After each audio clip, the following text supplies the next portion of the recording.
오늘은 사업과 정신에 대한 부분들입니다. 그래서 사업과 정신에 대한 부분들을 말씀을 드리시고 사업을 어떻게 해야 될까 이런 부분에 있어서 제가 이제 가장 많은 도움이 되고 그렇게 하는 분이 삼성의 이병철 회장님으로 이렇게 보시면 돼요. 그래서 삼성에 다니는 직원들은 뭔가 다르거든요. 뭔가 일을 잘 하시고 또 사업도 잘 키워요. 그래서 우리나라 굴지의 기업들 중에서 삼성 출신들이 되게 많습니다. 그만큼 이 삼성에는 어떤 기업가의 시스템이 있는 거거든요. 그래서 만일 우리 삼성이라는 회사가 없었다면 우리나라가 이렇게 발전할 수 있었을까? 많은 고민들을 해봐야 되는 거죠. 저는 개인적으로 힘들지 않았을까? 이 이병철 회장님이 없었으면 우리나라가 이렇게 정말 선진국이 될 수 있었을까? 부분에 대해서도 우리가 정말 지금은 돌아가셨지만 이분에 대한 감사를 항상 가지고 있어야 된다. 이런 말씀을 제가 드리고 싶고요. 이병철 회장님이 했던 이야기들 중에서 첫 번째는 우리가 판단은 신중하게 하고 결정은 신속하게 하라는 거예요. 그래서 어떤 판단할 때 우리가 좀 더 결정할 때 신속하게 해야 되는 거죠. 결단을 빨리 하라는 말이 있지 않습니까? 뭔가 해야 될 일이 있다면 내가 결정해야 된다면 빠르게 하는 것들이 필요하고 그래서 메모를 많이 하라는 이야기를 많이 하십니다. 그래서 항상 메모 강의셨고 또 뭐냐면 경청을 되게 중요시했습니다. 근데 그 앞에 보면 뭐예요? 전문가의 말을 경청하라는 거예요. 아무 쓸데없는 분이 아니라 여러분들이 도움이 될 만한 분들 경청하라는 거죠. 그런 전문가, 여러분들이 배우고 싶으신 분 이런 분들의 말에 경청하는 습관들을 가지시고 또 뭐냐면 정상에 올랐을 때 뭔가 바꿔 변신하라는 거예요. 변신. 우리가 보통 정상에 오르면 어떻게 해요? 안주하잖아요.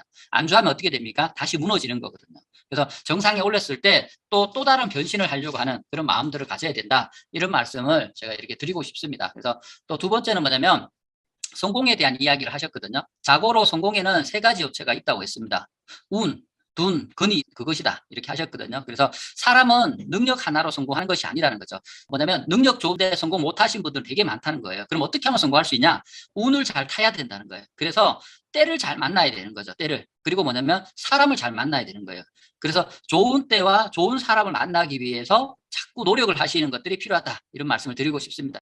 그리고 운을 잘 타고 가려면 기다리는 일종의 둔한 맛이 있어야 된다. 우둔해야 된다는 거죠. 미련할 만큼의 그 둔함이 있어야 된다. 그 기다려야 되는 거죠. 사자와 호랑이가 자기 먹이를 사냥하기 위해서 가만히 기다리잖아요. 그런 것처럼 그 우둔함이 있어야 된다. 그래서 이거는 스티브 잡스도 그런 이야기를 많이 했죠. Stay hungry, stay foolish. 그죠? 항상 배고픔 상태를 유지를 하고 그다음에 다소 우둔하게 해라. 이런 말을 많이 했잖아요. 그래서 성공자들이 이야기하는 것들 중에서 제일 중요한 게 뭐냐면 다소 우둔함을 가지라는 거예요. 미련함이 있어야 된다는 거죠. 운이 트일 때까지 버텨내는 끈기와 근성이 있어야 되는 거예요. 우리가 자영업을 해도 똑같거든요. 자영업을 한다고 해서 바로 뭔가 내가 노력을 한다고 바로 그게 성과로 나오는 게 아니거든요. 뭐가 있어야 돼요? 끈기와 근성을 기본적으로 가지려고 하셔야 되는 거예요. 끈기와 근성이 기본적으로 있어야 뭐예요? 성공이라는 것을 가져올 수 있다. 이런 말씀을 하셨습니다. 또 세 번째는 뭐냐면 돈이 돈을 번다고 하지만 돈을 버는 것은 돈이나 권력이 아니라 사람이라는 거예요. 사람. 돈을 벌고 싶으면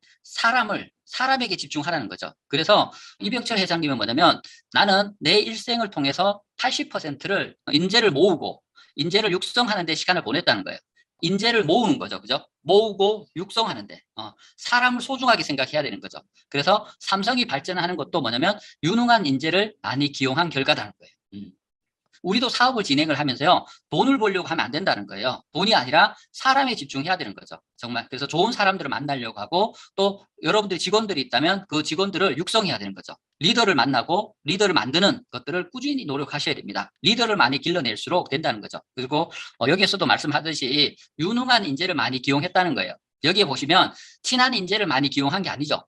가족을 많이 기용한 게 아니라는 거예요. 어떤 사람들을요, 유능한 인재를 많이 기용하려고 끊임없이 노력했다는 거예요. 자기 생각의 80%를 그 인재 모으는데 집중했다는 거죠. 여러분들도 마찬가지지만 나는 직원이 없어. 이렇게 생각하지 마시고 여러분들 매장에 들어오는 고객 한 분이요. 여러분들에게 큰 인재가 될 수 있다는 생각을 가지고 그분들을 모으려고 하시는 연습들을 꼭 하셔야 될 것 같아요. 그 고객이 나의 인재들이다. 이런 마음들을 가지시고. 왜냐하면 그 고객 한 분이요. 여러분들이 어떻게 해주느냐에 따라서 그분들이 나가서 250명한테 여러분들 매장을 소개하거든요. 250명 매장한테 사람들을 만나서요. 젊은 사장이 너무너무 좋아. 친절해. 되게 싹싹해. 되게 좋아. 이런 이야기를 계속 하는 사람이 있는가 하면 어떤 분들은 여러분들이 한 고객을 불평하게 하고 나면 그분들이 나가서요. 250명한테 저기 안 좋아. 뭐 어때? 뭐 어때? 이런 이야기 하는 거예요. 그런 이야기를 주변에서 자꾸 듣는 사람이 많이 생기다 보면 내 매장에 손님이 떨어지게 되는 거예요. 그래서 내 매장에 손님이 잘 안 온다. 이거는 뭐냐면 나의 태도들을 바꾸려고 하셔야 돼요. 여러분들이 좀 더 리더가 되고 좋은 사람이 되려고 하시다 보면요. 조금씩 그게 전파되어 간다. 이런 말씀들을 드리고 싶습니다. 그래서 돈을 벌려고 하지 마시고 사람을 남기려고 꼭 하시길 바래요. 여러분들 각자 점포가 있다면 그 점포에서 나는 얼마나 많은 사람들을 남기고 있는가 이런 고민들을 해보시길 바래요. 나의 VIP 고객은 과연 몇 명인가? 그들은 나를 믿고 있는가? 그래서 VIP 고객 30명 또는 100명만 여러분들이 잘 관리하시면요. 먹고 사는 건 지장이 없다고 생각합니다. 여러분들의 목표가 VIP를 몇 명을 만들 것인가 이런 생각들을 꼭 하셨으면 좋겠고 마지막으로요. 어떤 조직이 잘 되는가에 대한 이야기를 했습니다. 자기를 나타내는 것보다 조직 자체를 키우고 조직이 크는 것에 자기 만족을 느끼는 사람 또 뭐냐면 눈에 잘 띄지 않지만 틀림없이 해내고 목표가 있으면 틀림없이 해내는 거죠. 눈에는 잘 안 띄더라도 그리고 자기의 공을 내세우기보다는 다른 사람의 공을 이야기하고 자기를 절제를 잘하고 이런 사람이 필요한 거예요. 그리고 또 제일 마지막에 뭐라고 하셨어요? 아랫사람을 키우는 사람이 회사에 필요한 사람이라는 거예요. 여러분들 회사에 필요한 사람이 어떤 사람입니까? 다시 요약을 하면요. 자기를 나타내는 것보다 조직이 잘 되게 항상 마음을 가지고 조직이 크는 것에 자기 만족감을 느끼려고 하고 또 어떻게 해요?